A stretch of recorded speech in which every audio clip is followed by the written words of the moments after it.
আজকের এই ভিডিওটা অতি গুরুত্বপূর্ণ।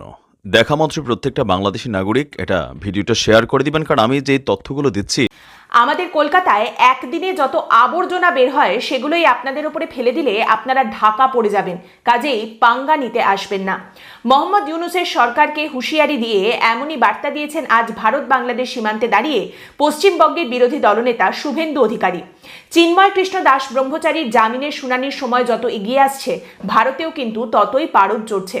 আপনারা জানেন, বাংলাদেশ থেকে সংখ্যালঘুদের উপরে আক্রমণের যে খবর উঠে আসছে, সেই সমস্ত ঘটনার প্রতিবাদে এবং চিন্ময় কৃষ্ণ দাস ব্রহ্মচারীর মুক্তির যে আবেদন করা হচ্ছে, যে দাবি সামনে রাখা হচ্ছে, সেই সমস্ত কিছুকে কেন্দ্র করে ভারত বাংলাদেশের মধ্যে যে সম্পর্ক, সেটা অনেকটাই কেমন যেন অবনতির দিকে এগোচ্ছে।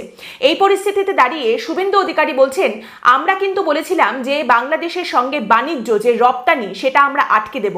পেট্রাপোল সীমান্তে আমরা আজ এই কাজটাই করেছি। সকাল 6টা থেকে এই কাজ শুরু হয়েছে। 24 ঘন্টা এভাবেই বাণিজ্য বন্ধ থাকবে। আগামীকাল ভোর 6টা পর্যন্ত এই রপ্তানি বন্ধ থাকবে। এরপরেও যদি বাংলাদেশে অত্যাচার না কমে এবং চিন্ময় কৃষ্ণ দাস ব্রহ্মচারীকে যদি মুক্তি দেওয়া না হয়, তাহলে পরের সপ্তাহে 5 দিন আমরা এইভাবে বাণিজ্য বন্ধ করে দেব এবং তারপরেও পরিস্থিতি স্বাভাবিক না হলে 2025 শুরু হলেই লাগাতার এই রপ্তানি বন্ধ করে দেওয়া হবে। ওরা কি করে আলু পেঁয়াজ পায় সেটা আমরাও দেখে নেব। আমাদেরও নাম ভারতবর্ষ। তারই সঙ্গে শুভেন্দু অধিকারী কিন্তু মোহাম্মদ ইউনূসের অন্তর্বর্তী সরকারকে হুঁশিয়ারিও দিয়েছেন, তাদের শুধরে যাওয়ার কথাও বলেছেন। তারই সঙ্গে তিনি বলছেন যে ভারতের পতাকা পদদলিত করে যে দেশ, সেই দেশের অবস্থা পাকিস্তানের মতো করে ছাড়ব। বাংলাদেশের নতুন রাজাকারদের আত্মসমর্পণ করাবে ভারত। এবং শুধুমাত্র শুভেন্দু অধিকারী যে এই বিষয় নিয়ে বক্তব্য সামনে রেখেছেন তা কিন্তু নয়। এর আগে আমরা দেখেছি যে আমাদের পশ্চিমবঙ্গের যে রাজ্য সরকার এবং মুখ্যমন্ত্রী, তাদের তরফ থেকে বারবারই বলা হয়েছে বাংলাদেশ নিয়ে কেন্দ্রীয় সরকার যে নীতি গ্রহণ করবে, সেই নীতির পাশে থাকবে পশ্চিমবঙ্গ সরকার এবং সেটাকেই সমর্থন করা হবে। এই বিষয় নিয়ে আলাদা করে মুখ্যমন্ত্রী বা পশ্চিমবঙ্গ সরকার কিছু বলতে চায় না। তবে আজ বিধানসভায় এই নিয়ে মুখ খুলেছেন মুখ্যমন্ত্রী মমতা বন্দ্যোপাধ্যায় এবং তিনি বলছেন যে এইখানে আমি ভারত সরকারকে বলবো, ভারত সরকার যেন রাষ্ট্রপুঞ্জের কাছে আর্জি জানায় যাতে বাংলাদেশে শান্তি সেনা পাঠানো হয়। তারই সঙ্গে মমতা বন্দ্যোপাধ্যায় বলছেন ভারত সরকার বাংলাদেশের ঘটনা নিয়ে অদ্ভুতভাবে নীরব হয়ে রয়েছে এবং তিনি বলছেন প্রধানমন্ত্রী যদি না পারেন তাহলে বিদেশমন্ত্রী সংসদে এসে গোটা বিষয়টা নিয়ে কথা বলুন, তিনি সংসদে গোটা বিষয়টা সম্পর্কে জানান। এরপর উদ্বেগ প্রকাশ করেন মুখ্যমন্ত্রী মমতা বন্দ্যোপাধ্যায় এবং তিনি বলেন যে বাংলাদেশে আমাদের যে লোকজন রয়েছেন তাদের ফিরিয়ে আনতে চাই। দরকার হলে একবেলা খেয়ে থাকবো, একটা রুটি ভাগ করে খাবো, কিন্তু আমাদের মানুষজন ওখানে থেকে অত্যাচারিত হবেন এটা আমরা একেবারেই চাই না। তারই সঙ্গে জানা যাচ্ছে যে বিধানসভায় তিনি এই নিয়ে একটি প্রস্তাব এনেছেন এবং বিধানসভায় দাঁড়িয়ে মুখ্যমন্ত্রী মমতা বন্দ্যোপাধ্যায় যে বক্তব্যগুলি সামনে রেখেছেন সেগুলোকেই লিখিতভাবে ভারত সরকারের কাছেও তিনি পাঠাবেন। এই মুহূর্তে দাঁড়িয়ে অনেকেই বলছেন যে মুখ্যমন্ত্রী এবং আমাদের পশ্চিমবঙ্গ রাজ্য সরকার যে নীতি নিয়েছিল যে কেন্দ্রীয় সরকারের নীতির পাশেই থাকবে বাংলাদেশ নিয়ে, এই নিয়ে তারা আলাদা করে কিছু বলবে না, সেই পন্থা থেকে তাহলে মুখ্যমন্ত্রী মমতা বন্দ্যোপাধ্যায় সরে এলেন কেন? দেখুন, বাংলাদেশে যা ঘটনা ঘটছে সেই নিয়ে যেভাবে পারদ চড়ছে, পশ্চিমবঙ্গে যেভাবে ক্ষোভ পুঞ্জীভূত হচ্ছে এবং গোটা দেশে এই নিয়ে যেভাবে চর্চা হচ্ছে, সেখানে দাঁড়িয়ে তার নীরবতা প্রশ্রয়ের লক্ষণ হিসেবে যাতে সামনে উঠে না আসে সেটা নিশ্চিত করার জন্যই কিন্তু মুখ্যমন্ত্রী এই বিষয় নিয়ে মুখ খুলেছেন। এবং যত সময় এগোচ্ছে বাংলাদেশের ঘটনার তীব্রতা বাড়ছে, সেখানে দাঁড়িয়ে পশ্চিমবঙ্গ তথা ভারতের কোনো রাজনৈতিক ব্যক্তিত্বেরই এই বিষয় নিয়ে চুপ করে থাকার অবকাশ কিন্তু খুব একটা থাকছে না।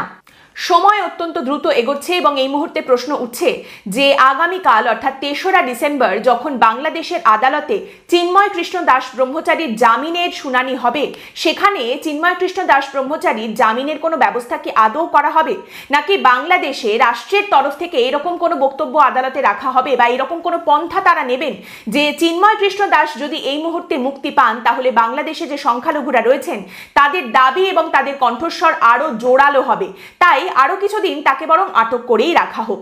এই প্রশ্ন অনেকেই করছেন, সন্দেহের জায়গা অনেকটাই তৈরি হচ্ছে। তার পেছনে আরো অনেকগুলো কারণ রয়েছে। প্রথমত আপনারা জানেন যে চিন্ময় কৃষ্ণ দাস ব্রহ্মচারীর বিরুদ্ধে যে অভিযোগ করা হয়েছে তার যৌক্তিকতা নিয়ে অনেকেই প্রশ্ন তুলেছেন। তারই সঙ্গে এখন দেখা যাচ্ছে চিন্ময় কৃষ্ণ দাস ব্রহ্মচারীর বিরুদ্ধে নতুন অভিযোগ আনা হচ্ছে এবং নতুন কিছু মামলায় তাকে যুক্ত করার প্রয়াসও কিন্তু সামনে উঠে আসছে। আপনারা জানেন এর আগে চিন্ময় কৃষ্ণ দাস ব্রহ্মচারীর বিরুদ্ধে অভিযোগ ছিল যে তিনি বাংলাদেশ বাংলাদেশের জাতীয় পতাকার ওপরে একটি গেরুয়া পতাকা তুলেছিলেন এবং এর মাধ্যমে তিনি বাংলাদেশের জাতীয় পতাকার অবমাননা করেছেন। এই অভিযোগ এনে যে মামলা করা হয় সেখানেই কিন্তু চিন্ময় কৃষ্ণ দাসকে গ্রেপ্তার করা হয়েছে। এখন তার বিরুদ্ধে নতুন অভিযোগ সামনে রাখা হচ্ছে এবং তাকে নতুন মামলায় যুক্ত করার চেষ্টা কিন্তু দেখতে পাওয়া যাচ্ছে। চট্টগ্রাম জেলার আইনজীবী সমিতির সভাপতি নাজিম উদ্দিন চৌধুরী দাবি করছেন যে বাংলাদেশের আদালত চত্বরে আইনজীবী সাইফুল হত্যার যে ঘটনা ঘটেছে এবং তারই সঙ্গে আরও যা যা সহিংস ঘটনা ঘটেছে সেই ঘটনার প্রত্যেকটি মামলায় চিন্ময় কৃষ্ণ দাস ব্রহ্মচারীকে আসামি করতে হবে। এই দাবি শুনে আপনি অবাক হতেই পারেন। নাজিম উদ্দিনের দাবি হচ্ছে যে আমরা প্রথম থেকেই বলে এসেছি এই ঘটনার জন্য পুলিশ দায়ী। এর আগে চট্টগ্রামে আমরা দেখেছি পুলিশ কিন্তু বাংলাদেশের পুলিশ বেশ কিছু রাজনৈতিক নেতাদের গ্রেপ্তার করেছে, কিন্তু তাদের সমর্থকদের গাড়ির কাছাকাছিও ঘেঁষতে দেয়নি। কিন্তু চিন্ময় কৃষ্ণ দাস ব্রহ্মচারীকে যখন প্রিজন ভ্যানে তোলা হয় তার সমর্থকরা শুধুমাত্র গাড়ির কাছ পর্যন্ত পৌঁছাতে পেরেছিলেন তাই নয়, প্রিজন ভ্যান তারা আটকে রেখেছিলেন অনেকক্ষণ ধরে। তারই সঙ্গে আমরা দেখেছি যে চিন্ময় কৃষ্ণ দাস ব্রহ্মচারী পুলিশের মাইক ব্যবহার করেছেন এবং সেখানে ওই মাইক ব্যবহার করেই তিনি বেশ কিছু উস্কানিমূলক মন্তব্য সামনে রেখেছেন। ওই সমস্ত বক্তব্য সামনে আসার পরেই আদালত চত্বরে মার ধর এই সমস্ত কিছু শুরু হয়, ভাঙচুর শুরু হয় এবং তারপরেই আইনজীবী সাইফুলের হত্যার ঘটনাটি ঘটে। এই অভিযোগের কথা শুনে এবং নতুন মামলায় তাকে যুক্ত করার এই যে প্রয়াস, এটা দেখে আপনি অবাক হতে পারেন। এটা ভয়াবহ অবশ্যই করে, কারণ এখনো পর্যন্ত চিন্ময় কৃষ্ণ দাস ব্রহ্মচারী পুলিশের মাইক নিয়ে প্রিজন ভ্যান থেকে যে কথাগুলো বলছিলেন বলে শোনা গেছে সেখানে এমন কোনো উস্কানিমূলক বা চাঞ্চল্যকর মন্তব্য কিন্তু শোনা যায়নি যেখানে তিনি সবাইকে বলছেন যে তোমরা এসো ভাঙচুর করো বা মারধর করো। তো সেখানে এইরকম একটি অভিযোগ তার বিরুদ্ধে এখন করা হচ্ছে।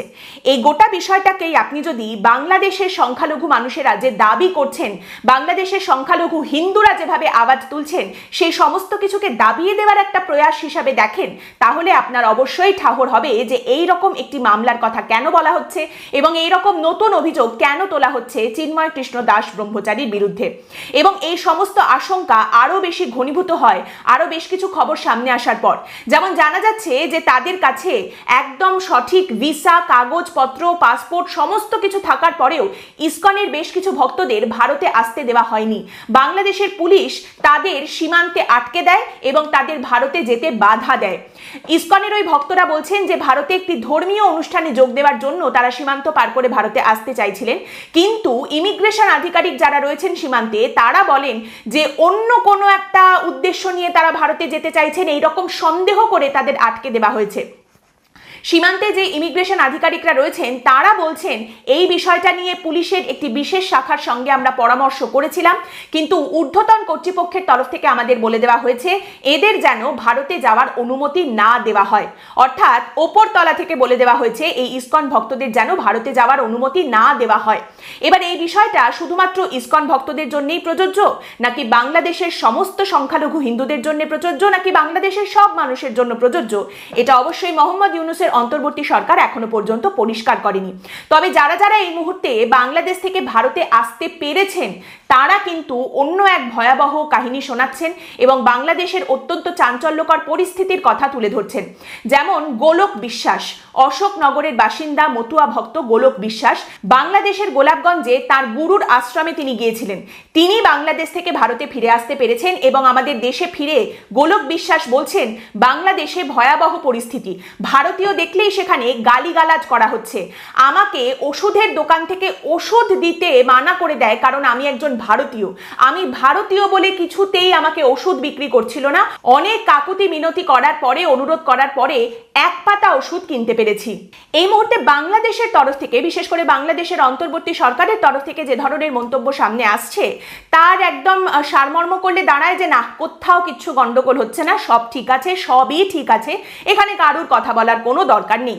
যেমন বাংলাদেশের বর্তমান অন্তর্বর্তী সরকারের পররাষ্ট্র বিষয়ক উপদেষ্টা মোহাম্মদ তৌহিদ হোসেন তিনি বলছেন যে বাংলাদেশে গণ অভ্যুত্থান হওয়ার পর থেকেই গণমাধ্যম, বিশেষ করে ভারতীয় গণমাধ্যম অত্যন্ত অখুশি এবং শুধুমাত্র ভারতে নয় গোটা বিশ্বে এই নিয়ে প্রপাগান্ডা চালানো হচ্ছে, অপপ্রচার করা হচ্ছে। ভারতীয় সংবাদ মাধ্যম এটা প্রচার করার জন্য এবং এটা প্রমাণ করার জন্য উঠে পড়ে লেগেছে যে বাংলাদেশে সংখ্যালঘু হিন্দুরা ভীষণভাবে নিপীড়িত, তাদের উপর প্রচন্ড অত্যাচার হচ্ছে, এটা একেবারেই অন্যায্য। একদম ঠিক কথা, অন্যায্য, খুবই খারাপ ব্যাপার। ভারতে ভারতের সংবাদ মাধ্যম খুব খারাপ, তারা খুব খারাপ কাজ করছে, অপপ্রচার করছে, মিথ্যে কথা বলছে। কিন্তু এইখানেই তাহলে প্রশ্ন করতে হয়, বাংলাদেশের দুটি যে সব থেকে বড় সংবাদ প্রতিষ্ঠান রয়েছে, প্রথম আলো এবং ডেইলি স্টার, তাদের ওপরে ক্রমাগত আক্রমণ নেমে আসছে কেন? কোন যুক্তিতে বাংলাদেশে মোহাম্মদ ইউনূসের অন্তর্বর্তী সরকার কোট আনকোট নতুন বাংলাদেশের সংবাদ মাধ্যমের গলা টিপে ধরছে? এমন পরিস্থিতি তৈরি হয়েছে যেখানে বলা হচ্ছে যে যা বলছে সবই মিথ্যে। বাংলাদেশের সংবাদ মাধ্যম তার মানে যে কথাগুলো বলছে সেগুলোও মিথ্যে, সেই কারণে তাদের উপর আক্রমণ নেমে আসছে। ভারতের সংবাদ মাধ্যম যা বলছে সেগুলো মিথ্যে, এবং গোটা পৃথিবীতে এই নিয়ে অপপ্রচার চলছে, মিথ্যে কথা বলা হচ্ছে। মানে একদম ছোট্ট করে বলতে গেলে পরিস্থিতি এইরকম যে সবার ওপরে ইউনূস সরকার সত্য, তাহার ওপরে নাই। এবং এই যে বক্তব্যগুলি আসছে তার যৌক্তিকতা ভারত সরকারের কাছে যে খুব একটা নেই, সেটা কিন্তু ভারত সরকারের তরফ থেকে যে বক্তব্য সামনে রাখা হয়েছে তাতে অত্যন্ত পরিষ্কার। আমাদের দেশের পররাষ্ট্র মন্ত্রণালয়ের যিনি মুখপাত্র রয়েছেন রণধীর জয়সওয়াল, তিনি বলছেন, উগ্র বক্তব্যের ঢেউ, সহিংসতা ও উস্কানির ক্রমবর্ধমান ঘটনায় আমরা উদ্বিগ্ন। এসব বিষয় শুধু মিডিয়ার অতিরঞ্জন হিসেবে খারিজ করে দেওয়া যায় না। তারই সঙ্গে তিনি বলছেন, এই বিষয়ে আমাদের অবস্থান খুবই স্পষ্ট। অন্তর্বর্তী সরকারকে অবশ্যই সব সংখ্যালঘুকে রক্ষার দায়িত্ব পালন করতে হবে। এই গোটা বিষয়টা নিয়ে ভারতের অবস্থান ঠিক কি, এই প্রশ্ন যখন তাকে করা হয়, তিনি উত্তর দেন, আইনগত প্রক্রিয়া চলছে। আমরা আশা ও প্রত্যাশা করি যে এসব প্রক্রিয়া সুষ্ঠু, ন্যায়সঙ্গত ও স্বচ্ছতার মধ্যে দিয়ে হবে, যাতে এই সব ব্যক্তি ও সংশ্লিষ্ট সবার আইনি অধিকারের ওপর পূর্ণ সম্মান প্রদর্শন নিশ্চিত করা হবে। সুষ্ঠু, ন্যায়সঙ্গত এবং স্বচ্ছতার কথা সামনে তুলে ধরা হচ্ছে, কিন্তু তারই অভাব লক্ষ্য করা যাচ্ছে পরতে পরতে। আপনারা জানেন, চিন্ময় কৃষ্ণ দাস ব্রহ্মচারী শুধু নয়, তারপরে আরো দুজন সন্ন্যাসীকে কিন্তু বাংলাদেশের পুলিশ গ্রেপ্তার করেছে, এবং সেখানে পুলিশের তরফ থেকে শুধু এটুকুই সামনে রাখা হয়েছে যে চিন্ময় কৃষ্ণ দাস ব্রহ্মচারীকে যে মামলায় গ্রেপ্তার করা হয়েছে সেই একই তদন্তে সন্দেহভাজন হিসেবে আরো দুই সন্ন্যাসীকে গ্রেপ্তার করা হয়েছে। সংবাদ মাধ্যম সূত্রে জানা যাচ্ছে, ওই দুই সন্ন্যাসী কারাগারে দেখা করতে গিয়েছিলেন চিন্ময় কৃষ্ণ দাস ব্রহ্মচারীর সঙ্গে, এবং তাকে কিছু খাবার, ওষুধ এবং টাকা দিতে গিয়েছিলেন। তার সঙ্গে দেখা করে ফেরার পথেই ওই দুই সন্ন্যাসীকে বাংলাদেশের পুলিশ হেফাজতে নেয়, এই বক্তব্য সামনে উঠে এসেছে। এবং এই কারণেই আরও একবার সেই প্রশ্ন কিন্তু জোরদার হচ্ছে। ৩রা ডিসেম্বর আদালতে যখন চিন্ময় কৃষ্ণ দাস ব্রহ্মচারীর জামিনের শুনানি হবে, সেখানে চিন্ময় কৃষ্ণ দাস ব্রহ্মচারীকে জামিন কি দেওয়া হবে, নাকি পরিস্থিতি আরো জটিল এবং আরো খারাপের দিকে এগোবে?